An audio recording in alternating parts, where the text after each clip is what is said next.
Welcome to the Old Time Radio Westerns. I'm your host, Andrew Rhynes, and let's get into this episode. This episode is going to be Challenge of the Yukon. Original air date is March 20th, 1950, and the title is The Cascade Case. Hope you enjoy, and let's get into it.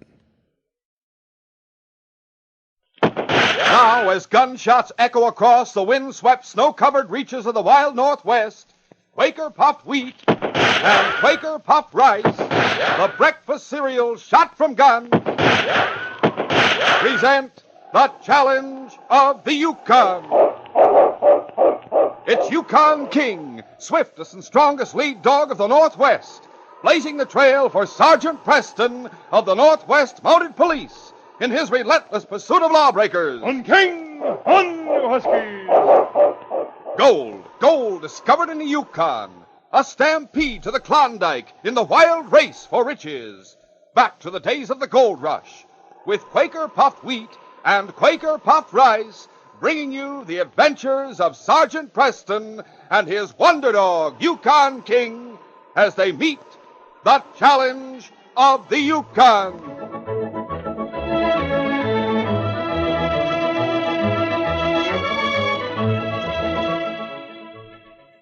On mornings when the March wind blows and your teeth start to chatter, then here's what to do. Ask Mom to heat some milk good and hot and pour it over a heaping bowlful of delicious Quaker puffed wheat or Quaker puffed rice. Top with fruit. And oh boy, what a luscious warmer-upper. A treat that can't be beat. That's Quaker puffed rice and Quaker puffed wheat.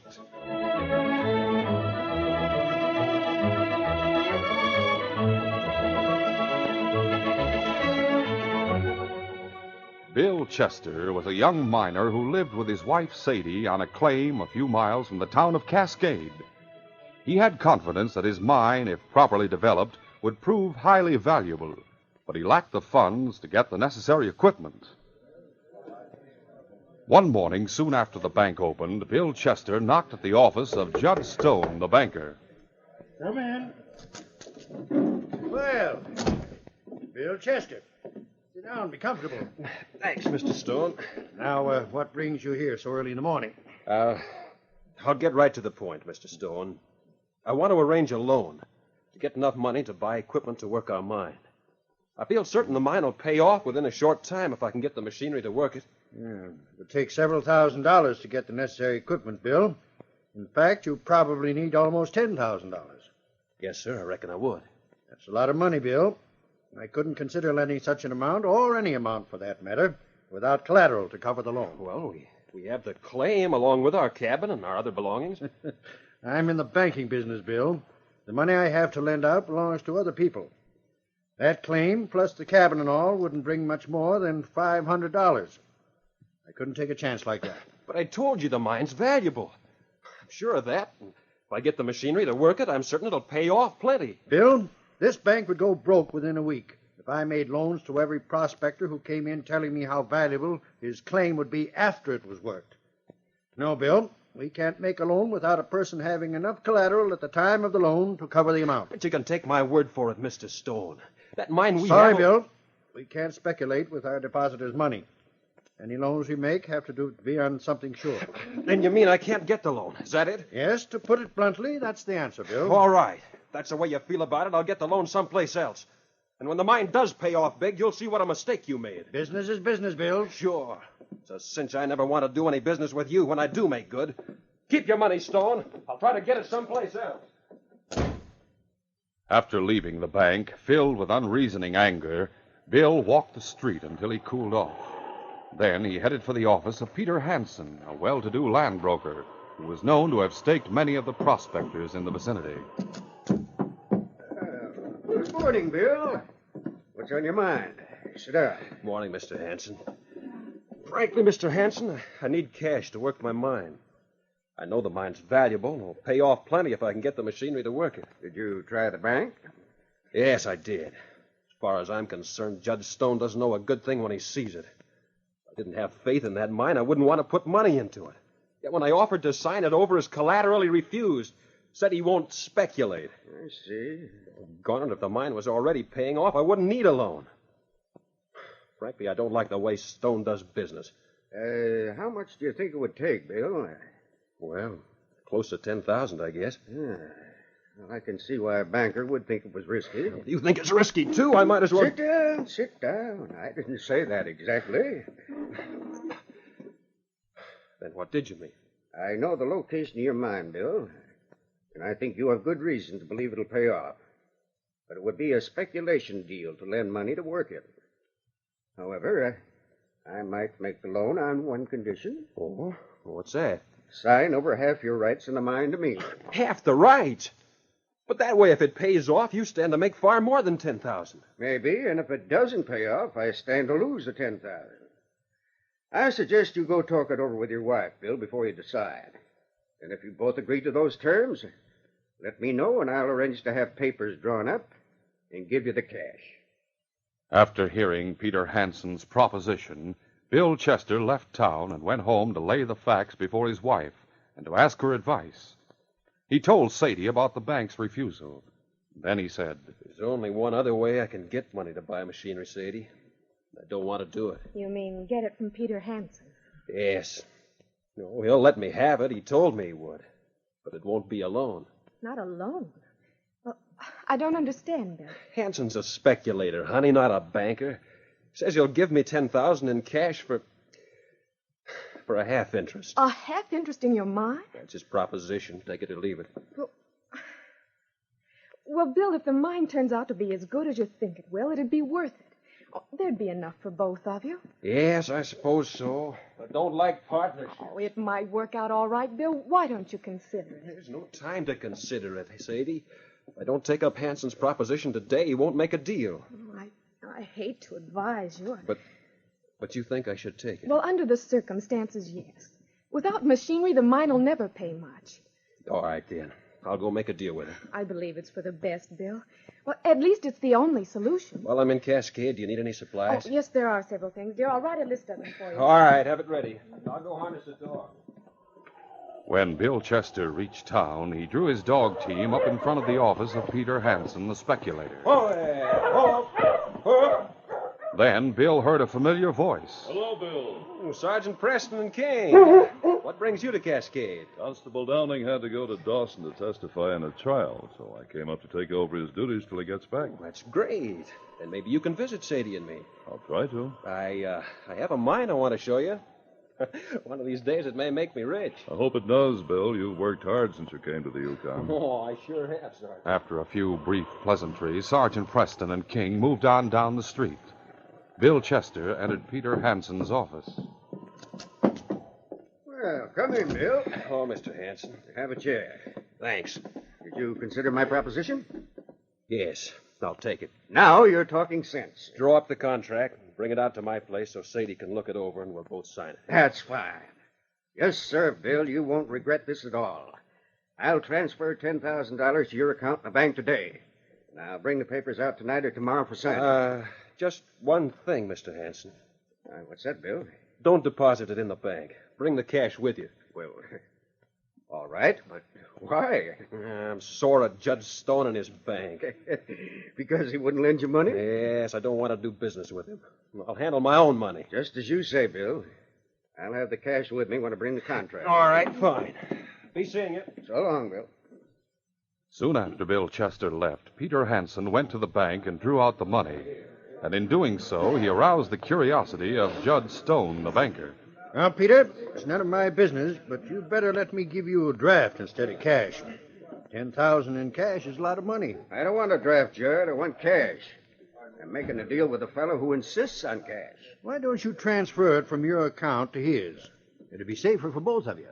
This fellow don't like your way of doing business, Judd. Oh, must be Bill Chester. So it is, huh? Well, you can tell Bill Chester I don't want his business. I'll get the cash for you, Peter. As Judge Stone turned toward the vault to get the cash, neither he nor Peter Hansen observed a tall man slip from the group around the hot stove and leave the bank. Outside, he joined another man, and the two hurried down the street. Come on, Muggsy. We gotta hurry. What's the layout, Red? I'll explain as we walk. We got a chance to grab $10,000 in cash in the next few minutes. 10,000? Yeah.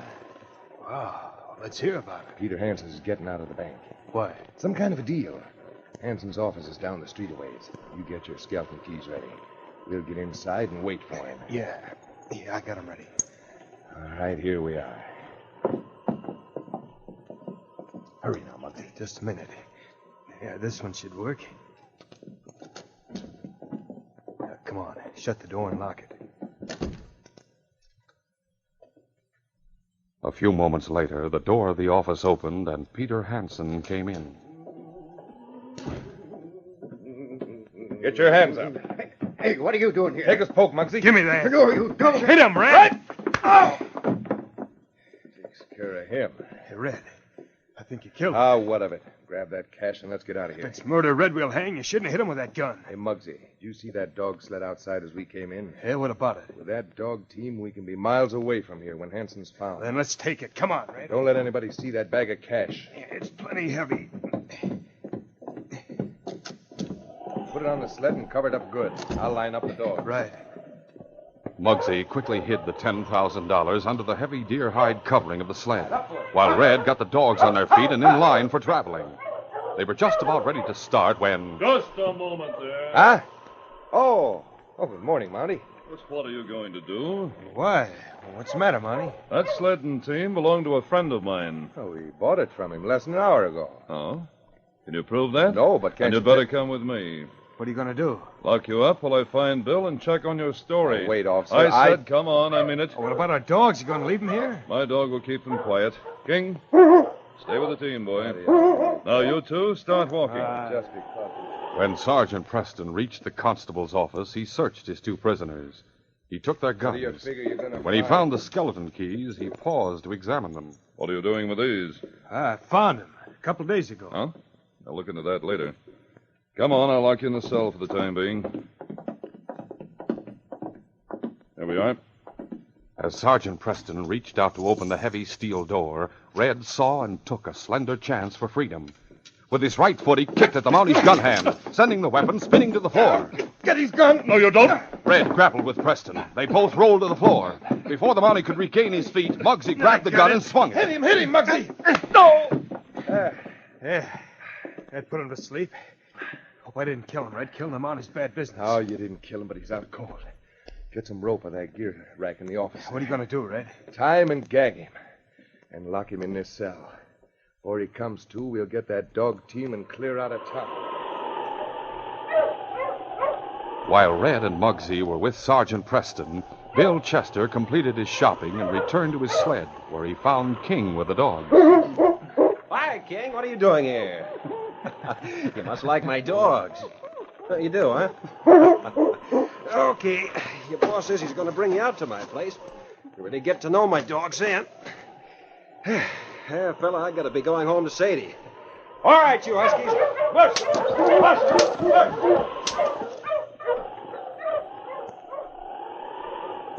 Soon after Bill's departure, a townsman rushed into the bank and shouted, Hey, boys!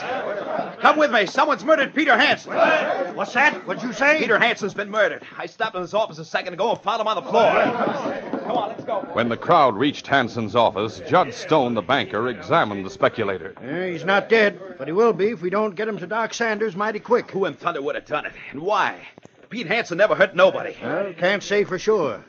But I have an idea. Did anyone see Bill Chester in town this morning? Sure. He just left with his dog team a few minutes ago, going like blazes. What about him? Hanson drew $10,000 from my bank to negotiate a deal with Chester. He said Chester insisted on cash. Why, that took good. If Bill Chester has that money in his possession, I say it'll be proof that he attacked Hanson. Sure. Judge, you and the rest of the boys take Pete to Doc Sanders while I go and tell him Monty what happened. Come on. We'll continue our adventure in just a moment.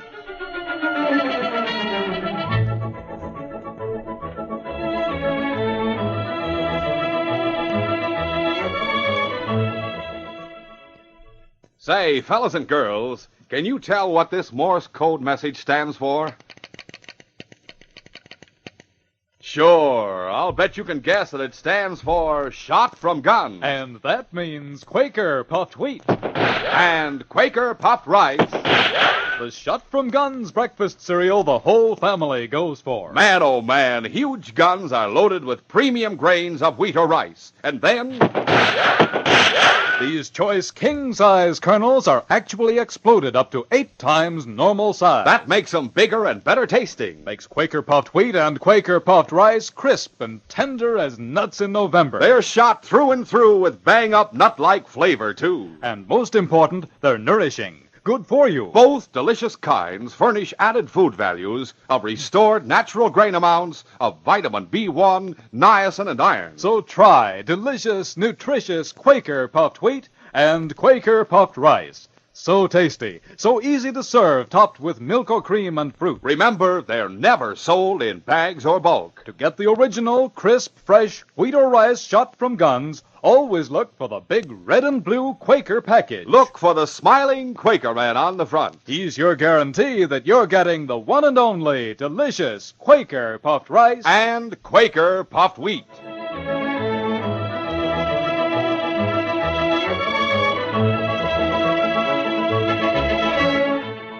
Now to continue. The two outlaws, Red Collins and Muggsy Dunn, were about to leave the constable's office, having bound and gagged Sergeant Preston and locked him in the cell, when the front door of the office opened. Hey, where's Sergeant Hey, Preston? What do you want with him? Somebody tried to murder Pete Hansen. We just found him beat to a pulp. You don't say. Well, the Mounty's not here right now. Where is he? I saw his dog down the street. Yeah, he went somewhere to serve a process paper on a miner. Said he'd be gone for quite a while. Yeah. You don't know where he went? No, but we'll be here when he gets back. We'll tell him what happened. Well, tell him we go to get the fellow who slugged Hansen. What's that? A fellow named Bill Chester did it. We'll go get him. Oh, yeah, well, that's a good idea. No sense in waiting for the Mounty to get back. I see you later, boys. So they think somebody else did it, huh, Red? I guess that puts us in the Yeah, clear. but not for long. We got to get that dog team and the money. Now, come on, Muggsy. Right. Red and Muggsy found the sled and dog team gone, but Yukon King was still there, just where Sergeant Preston had told him to stay. Look out with that dog. He's mean. Yeah, I don't want any trouble with him. This leaves us in a nice kettle of fish. Sled's gone and our cash with it. We can trail it in the snow easy. Let's go after it, Red. Hey, look at those men coming this way. There's a fella that saw us in the constable's office. Better not run, they'd get suspicious. Well, let's join them. We can go after the sled later.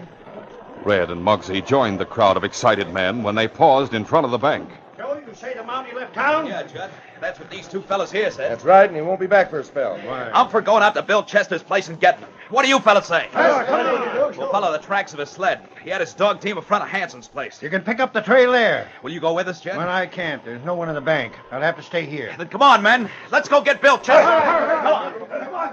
As the crowd moved away, Judge Stone entered his bank. Muggsy turned to Red and said, Red, we're licked now. The sled we hid the money on belonged to the fella they're after. Yeah, we might as well forget that $10,000. Let's get out of town before somebody finds the money. Think a minute, will you? Look, no one's left in town. They're all trailing that dog sled. Let's get going while we can. Hold on a minute. What for? Muggsy, we got a chance to clean up a fortune. Huh? The men of the town are gone, all except one. Banker? Yeah. You heard him say that he was alone in his bank. Now, look, we'll let the crowd get well out of town. And we'll go call on the banker. Now, how about it? Sure, Red, it's worth a chance. With everyone gone, we won't be taking that chance. Why, it'll be like taking candy from a baby. Meanwhile, Sergeant Preston had regained consciousness, but was helpless to do anything about it. He was lying on the floor trying to figure out some way of attracting attention when he heard the front door of the office open and someone call his name. Hello, Sergeant Preston. Unable to shout an answer, the Mountie uttered a groan and beat his boot heels on the floor. Good heavens, Sergeant Preston bound and gagged. There's keys on the office desk. Maybe they'll open this cell door. I'll go get him. It was Doc Sanders. A few moments later, he had opened the cell door and removed the gag and cut the bonds from Preston's wrists. He told what had happened to Peter Hansen. There you are. What brought you here, Doc? The men all said Bill Chester tried to kill Pete Hansen. Huh? I think they've gone to get him. I saw nobody on the street. But they're wrong, Sergeant. Pete regained consciousness after they left. I came to tell you who did it. What did Pete say?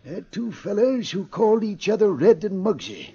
One was tall, the other was medium height, but heavy. They're the men I arrested in front of Hansen's office. You don't say. I've got to get on their trail at once. You go back and attend to Peter Hansen. My wife's looking after him. Everyone else going from town, I'm staying with you, Sergeant. All right, Doc. I'll get guns from the office, then we'll go get King. He'll trail them. Where is King? Down the street. Let's hurry. A few minutes later, King ran to meet them as they approached. Easy, boy. What are you so excited about? He sure is excited. He's running toward the bank. He's trying to tell me something. We better find out what it is, Doc. Let's go see. Meanwhile, inside the bank, Red Collins and Muggsy Dunn had easily overpowered Judd Stone, the banker, and were gathering up the loot they planned to take with them. Don't bother with the heavy money, Muggsy. Just take the gold certificates. Got to travel light from now on. That's all I'm taking. But there's plenty of them. You'd wish you took the gold instead. Those certificates can be traced by their numbers. Not if no one can tell what the numbers are. I'll tell the police. Oh, no, you won't. Hey, Muggsy, you got everything? Yeah. Set the pull out, Red. What'll we do with the bank? Lock him in the vault. Why not kill him? Shoot him. Look, if we lock him in the vault, folks will be a long time finding them. Well, smothered to death in the vault. You can't do it. Oh, yes, we can. You see, Muggsy, when the men of town come looking for the banker, they'll search every place except the vault. Chances are no one besides this old man knows the combination. Yeah, Red, that's right. But if we shoot him and leave him here, they'll find him right off and start looking for the killers. That dog's still barking outside. I'm going to put a bullet to him when we leave. All right, Mr. Stone. Inside the vault. No, don't put me in there, please. Get going. You can't do it. It's murder. You'll hang. Hey, Red, look. Get your hands up. It's the Mountie. Get him, Muggsy. Two outlaws forgot their prisoner and wheeled to face the Mountie. As Muggsy whipped out his gun, the great dog King was upon him, causing the shot to go wild. I'll get him. No, you don't. Got that gun. Drop it. Help me, Red. Help. Hit the crook, Judd. Let him have it. Hang on to his gun arm, King. Lay off, Mountie. We quit. Call off the dog. Down, King. Down, boy. Oh, my eye. Now, get your hands up. Yeah, we're through. We give up. I've got the gun, Sergeant. They're harmless now. Murdering varmints. They were going to lock me in my own vault. If it hadn't been for King, they'd have succeeded. That's true, Judd. King led us here. But how'd the dog know I was in trouble? He didn't. He knew I arrested these men earlier today. Must have seen them enter your bank and knew something was wrong. These varmints are the ones who tried to murder Pete Hansen. No, they can't be. They sure are. Pete regained consciousness after you brought him to my place. You'll identify him. Oh, my sakes. What's wrong, Judge? Oh, I've made a terrible mistake. I've accused an innocent man. Bill Chester? Yes. I thought he was the one who slugged Pete. I told the others that he did it. When they went after Bill, they were in a hanging mood. Well, lock these two up, then start for Chester's cabin at once. Come on. Bill Chester arrived home and was about to unload his sled of the few supplies he had bought in town when his wife called from the door. Unload your sled later, Bill. I just made some tea for you. Hot tea, huh? Well, a cup of tea will be mighty refreshing after the run in from town. Did you make the deal with Peter Hansen? Yes, almost. Almost. Oh, no, here. Sit down. Your tea's ready. Oh, good. The young miner related his deal with Peter Hansen as he slowly drank his tea. He had just finished when there came a knock at the door. I'll answer it, honey. We came to get you, Chester. Hey, what's the occasion of this? Now, don't stall, Chester. You know what we want you for. Now, hold on. I Bill, don't... is something wrong? Yes, ma'am, something's wrong. Your husband tried to murder Peter Hansen today. Oh, no. That's a lie. Mind if we search you and your cabin? Well, of course not. Search all you please. Search for what? The $10,000 Bill took from Hansen after he tried to kill him. Oh, no. What are you talking about? All right, boys, I'll search Chester. You search the house and the sled. No, wait a minute. What went on in They town? found nothing on Bill Chester or in his cabin, but the search of the dog sled disclosed the sack of money that had been hidden there by Red Collins and Muggsy Dunn. Here it is. It was hidden under the supplies they brought from town. Oh, there's some mistake. It can't be. All right, Chester, what do you got to say for yourself? I didn't put that sack on my sled. I don't know how it got there. That's a lie. If it wasn't for your wife, I'd string you up right now. If Pete Hansen is dead when we get back to town, why, we'll Hey, string look. him. Here comes the Mountie. Thank goodness it's Sergeant Preston. Hey, Judge Stone and Doc Sanders are with him. Sergeant Preston knows I didn't do it. Preston, we got your man for you. Go ahead, Sergeant. Release him. He didn't commit any crime. We're sure he did. Here's the gold he took from Hansen. We found it on his sled. I can explain how the gold got there. You can? Yes, Sadie. And the men who put it there are in jail. Tried to kill me, too. Oh, shut up, Judd. Let Sergeant Preston do the talking. Yeah, let's hear what he's... Sergeant Preston quickly related what had happened to him and banker Judd Stone, and also how he had arrested Red Collins and Muggsy Dunn when he found them preparing to steal Bill's sled and dog team. I was going to lock them up and then go find you, Bill, but they got the best of me for a while. But the gold, did they put it on the sled? Yes, Sadie, they've confessed. They're being held on a charge of robbery and attempted murder. Then Pete Hanson's alive? Yes, Bill. Pete's going to be all right. Well, now, has everybody said his piece? Yes, Judd. Have you something to say? You bet I have. Bill, I owe you an apology. It was I who sent these men out here to get you. Oh, no hard feelings, Mr. Stone. I understand. Guess I owe you an apology myself. Nothing of the kind. Now, if you want that loan from my bank, you can have it, just for the asking. No collateral needed. Thanks, Mr. Stone, but that wouldn't be right. I've given my word to Pete Hanson that I'd sell a half interest in my mine to him. And Bill always keeps his word, Mr. Stone. But there is one thing. What's that? Oh, this has taught me a lesson. The bank's the safest place in the world to keep money. I tried to tell Hanson that this morning. Will you take charge of this money? What do you want me to do with it? Well, until Pete's better, you can keep it in the bank. Then you can credit it to my account. Sure thing, Bill. Glad to have a customer as honest and upstanding as you. You know, when Bill and Mr. Hanson buy new machinery and get the mine going, they'll be doing a lot of business with you, Mr. Stone. Thanks to Sergeant Preston and King. If it hadn't been for them, I wouldn't be able to do business with you or anybody else. Well, King, old boy, this case is closed.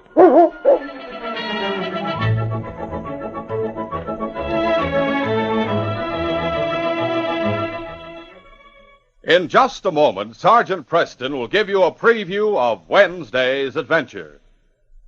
They're yours for the asking. Yes, fellas and girls, the exciting Sergeant Preston Yukon Trail cutout models are yours for the asking when you ask for Quaker puffed wheat or Quaker puffed rice. There's no waiting, no box tops or coupons, no extra cost. Your grocer has them.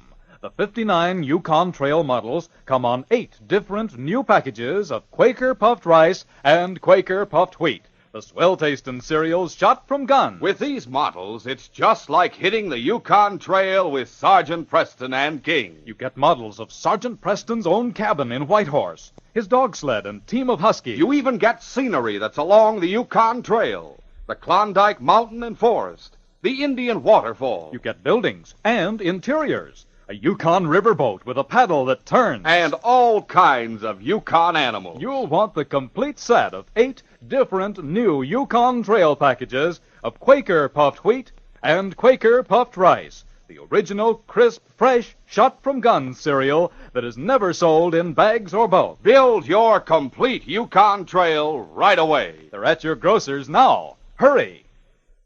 Listen Wednesday when Sergeant Preston and Yukon King meet the challenge of the Yukon in the case of The Fugitive Bride. When King woke us up in the middle of the night, Bill Morgan and I discovered that his bride had disappeared from the trading post.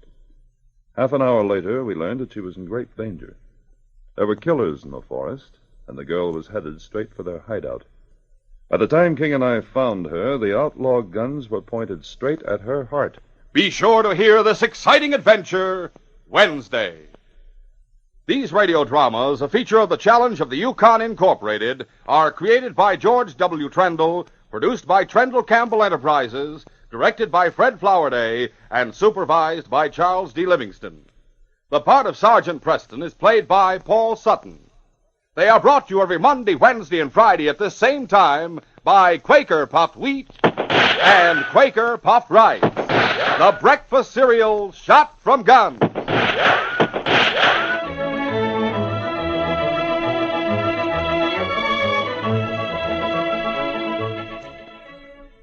Your best bet for hot breakfast is Quaker Oats. The giant of the cereals is Quaker Oats. Delicious, nutritious, makes you feel ambitious.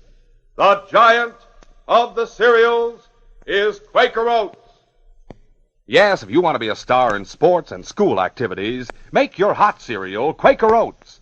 'Cause Quaker Oats helps grow the stars of the future. You get more growth, more endurance from oatmeal than from any other whole grain cereal. Remember, Quaker and Mother's Oats are the same.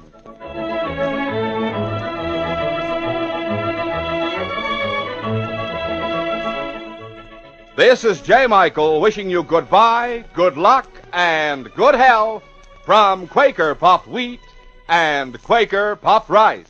So long. This is ABC, the American Broadcasting Company.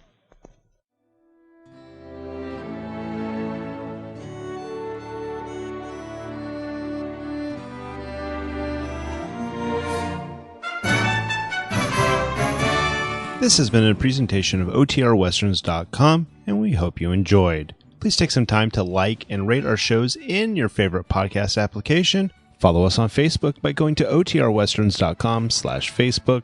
Join in the conversation by going to OTRWesterns.com/Discord. And don't forget to send us an email, podcast@OTRWesterns.com. This episode is copyright under the Attribution Non-Commercial Share Alike copyright. For more information, go to OTRWesterns.com/copyright. Have a great day, and again, thanks for listening.